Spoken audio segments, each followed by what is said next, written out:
قلم جب سازش لکھے تو وہ قلم نہیں خنجر ہوتا ہے، کیمرہ جب دھوکہ دکھائے تو وہ کیمرہ نہیں بلکہ شیطان کی آنکھ ہوتا ہے۔ صرف 100 دن میں 8 لاکھ لوگوں کا قتل عام، دشمن کے پروپیگنڈے کی نشریات، یہ تاریخ میڈیا کو معاف نہیں کرے گی۔ ابصار عالم کو نواز شریف کے دور میں پیمرا کا چیئرمین مقرر کیا گیا۔ روانڈا کی نسل کشی میں بھی میڈیا کو استعمال کیا گیا۔ امریکی media network Fox News اور NYT جھوٹی خبریں پھیلائیں کہ صدام حسین کے پاس بڑے پیمانے پر تباہی پھیلانے والے مہلک ہتھیار ہیں، اور PTI کے بیانیے کا دفاع کیا۔ انہیں پہلے پنجاب حکومت کا ترجمان اور پھر وزیر اعظم کا معمر خصوصی برائے سیاسی روابط بنایا گیا۔ صحافی اغوا، زبانیں بند، حق پرست صحافی غدار قرار۔ میڈیا قوم کی آنکھ اور کان۔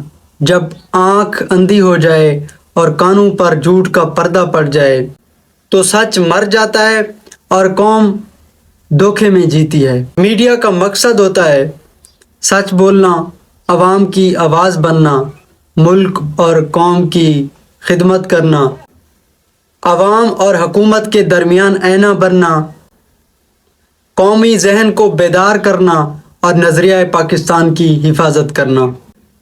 لیکن یہ سب کتابوں میں رہ گیا، سکرین پر کہیں بھی نظر نہیں آتا۔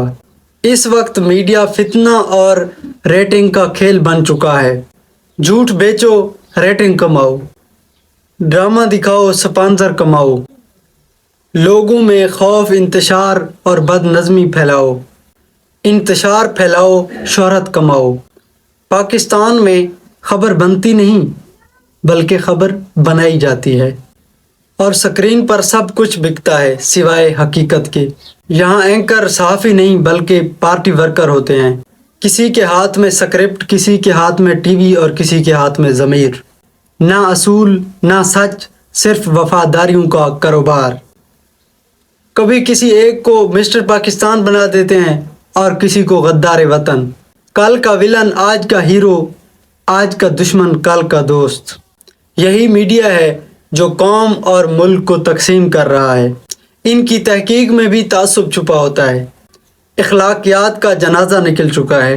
شوبز کی خبریں سر فہرست، معیشت، قانون نیچے، شہداء اور غریب خاموشی، سکینڈل گھنٹوں پرائم ٹائم پر، اور معصوم بچوں کی لاشیں صرف مواد بن جاتی ہیں۔ یہ کیسی صحافت ہے؟ ایسے ہوتی ہے صحافت؟ بعض اوقات ہمارے میڈیا اہلکار دشمن کی زبان بن جاتے ہیں، یہ ان کی بولیاں بولنے لگ جاتے ہیں۔ باہر کی لوبیاں پیسہ پھینکیں اور سکرین پر پاکستان مخالف بیانیے چلنے لگ جاتے ہیں۔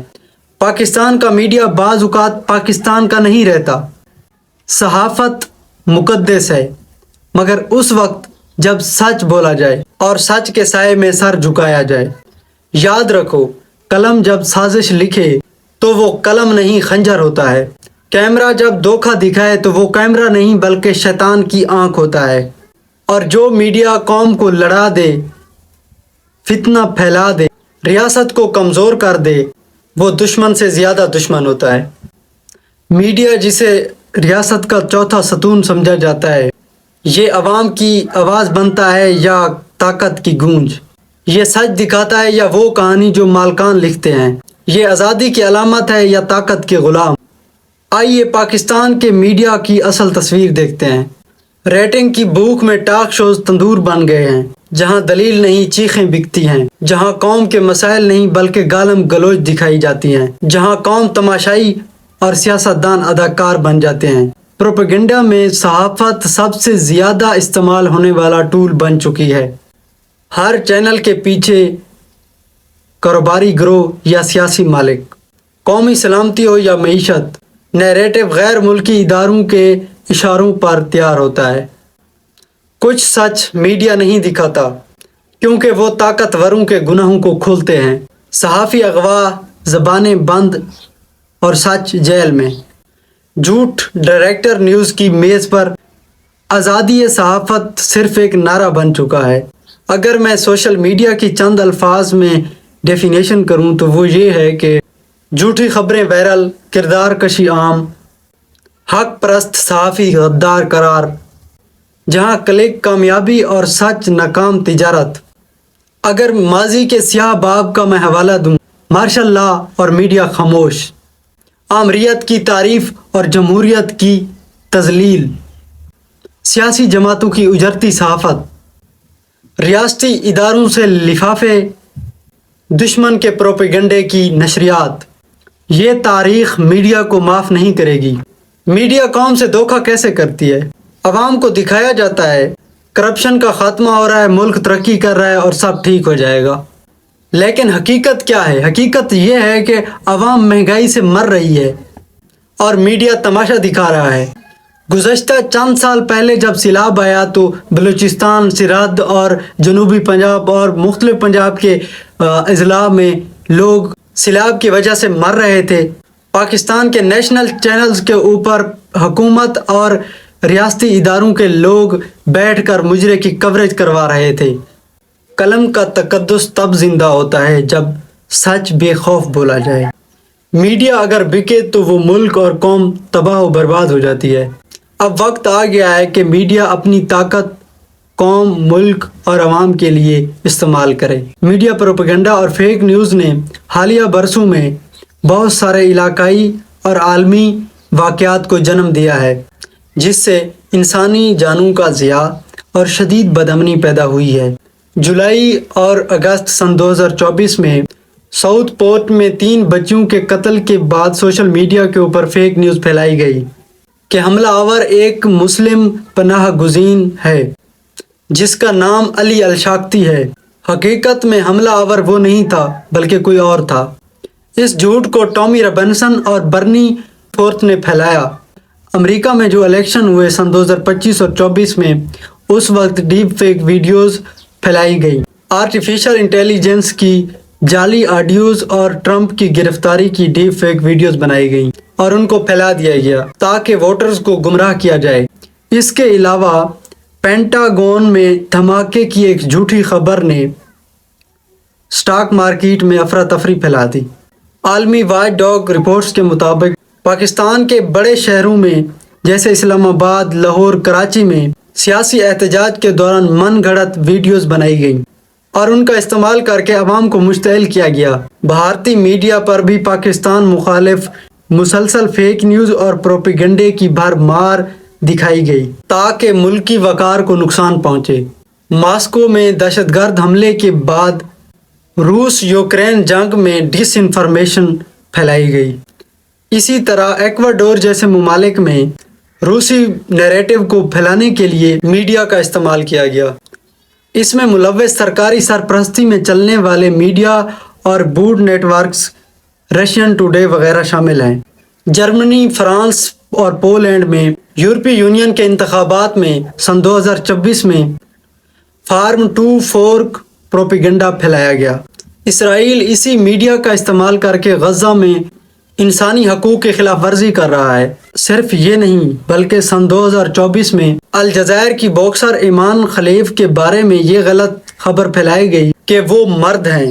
اس پروپیگنڈے نے عالمی سطح پر کھلاڑیوں کی تذلیل کی اور اولمپک کمیٹی کے خلاف مہم چلوائی گئی۔ اس میں ملوث تھا انٹرنیشنل باکسنگ ایسوسی ایشن، سابق عہدیدار اور مغربی قدامت پسند میڈیا ہاؤسز۔ کھلاڑیوں کی ذہنی ساخت متاثر ہوئی اور اولمپکس کی ساخت پر سوال اٹھائے گئے۔ سٹارم 1376 نامی ایک میڈیا گروپ نے تائیوان کے انتخابات اور صنعتی پیمانے پر پروپیگنڈا پھیلایا گیا۔ اس کا اثر یہ ہوا کہ تائیوان کے اندر سیاسی پولرائزیشن میں شدید اضافہ ہوا۔ آپ کو پتہ ہے کہ عراق جنگ میں میڈیا کو استعمال کیا گیا۔ امریکی media network Fox News اور NYT جھوٹی خبریں پھیلائیں کہ صدام حسین کے پاس بڑے پیمانے پر تباہی پھیلانے والے مہلک ہتھیار ہیں۔ اس میں کون کون ملوث تھا؟ اس میں بش انتظامیہ، ٹونی بلیئر اور مغربی میڈیا ہاؤسز۔ اس میڈیا کے پروپیگنڈے کی وجہ سے کتنی انسانی جانوں کا نقصان ہوا، ضیاع ہوا۔ روانڈا کی نسل کشی میں بھی میڈیا کو استعمال کیا گیا۔ صرف 100 دن میں 8 لاکھ لوگوں کا قتل عام، یہ کوئی چھوٹی تعداد نہیں ہے۔ RTLM ریڈیو اسٹیشن اس پروپیگنڈے میں شامل تھا۔ ہٹلر کا نازی پروپیگنڈا اس میں بھی غلط افواہیں پھیلا کر لوگوں کا قتل عام کیا گیا۔ دوسری جنگ عظیم اور ہولوکاسٹ اس غلط پروپیگنڈے کی وجہ سے شروع ہوا۔ آپ کو پتہ ہے کہ دوسری جنگ عظیم اور ہولوکاسٹ کس پروپیگنڈے کی وجہ سے شروع ہوا؟ جوزف گوئبلز نے میڈیا کو کنٹرول کر کے یہودیوں کو جرمنی کی معاشی بدحالی کا ذمہ دار ٹھہرایا۔ اس میں کون شامل تھے؟ ایڈولف ہٹلر اور نازی پروپیگنڈا مشینری۔ اثر کیا ہوا؟ اس کا اثر اتنا بڑا ہوا کہ کروڑوں اموات اور انسانی حقوق کی بدترین پامالی کی گئی۔ سن 1964 میں نیو یارک میں میلکم ایکس لکھتے ہیں کہ میڈیا دنیا کی طاقتور ترین ہستی ہے۔ اس کے پاس یہ طاقت ہے کہ وہ بے گناہ کو مجرم اور مجرم کو بے گناہ ثابت کر سکتا ہے، اور یہی اصل طاقت ہے کیونکہ وہ عوام کے ذہنوں کو کنٹرول کرتا ہے۔ پوپ فرانسس کہتے ہیں کہ میڈیا جب غلط معلومات اور نفرت پھیلاتا ہے تو یہ معاشرے کی روح کو بیمار کر دیتا ہے۔ پاکستان کی بڑی سیاسی پارٹیاں میڈیا کو بطور ایک آلہ اپنا نیریٹو پھیلانے کے لیے استعمال کرتے ہیں۔ بہت سارے ایسے صحافی ہیں جو اس میں ملوث ہیں اور بعد میں انہیں وزارتیں دی گئیں، جن میں چند کی میں آپ کو مثالیں دیتا ہوں۔ نومبر سن 2025 میں وزیر اعظم شہباز شریف نے ایک سینئر صحافی مشرف زیدی کو غیر ملکی میڈیا کے لیے اپنا ترجمان مقرر کیا۔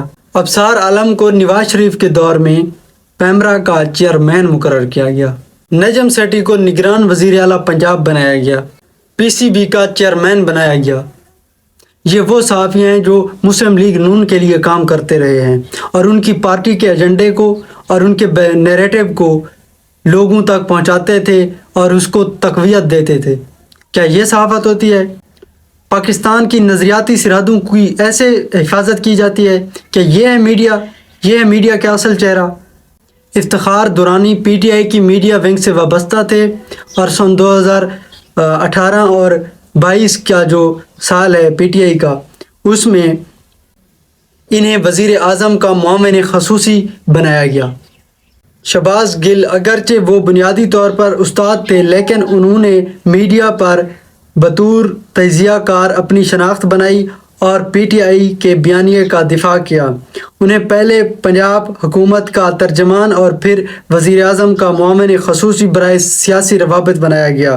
ارسلان خالد، انہیں وزیر اعظم کا فوکل پرسن برائے ڈیجیٹل میڈیا مقرر کیا گیا تھا۔ پی ٹی آئی کا ان کی نگرانی میں ایک بڑی ٹیم کام کرتی تھی جسے سرکاری تنخواہیں اور دفاتر فراہم کیے گئے۔ اور ایسے بہت سارے یوٹیوب پر انفلوئنسر ہیں، صحافی، جو پی ٹی آئی کا کھلم کھلا نیریٹو بیچتے رہے اور اس کو تقویت دیتے رہے۔ کیا یہ صحافت ہے؟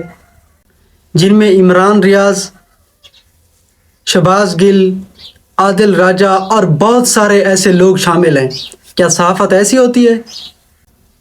کچھ لوگ پاکستان میں صحافت کے نام کے اوپر دھبا ہیں۔ مختلف صحافی مختلف سیاسی گروپوں کے نیریٹو کو تقویت دیتے ہیں اور عوام کو جھوٹ بیچا جاتا ہے، عوام کو جھوٹ دکھایا جاتا ہے، لوگوں میں شدت پھیلائی جاتی ہے۔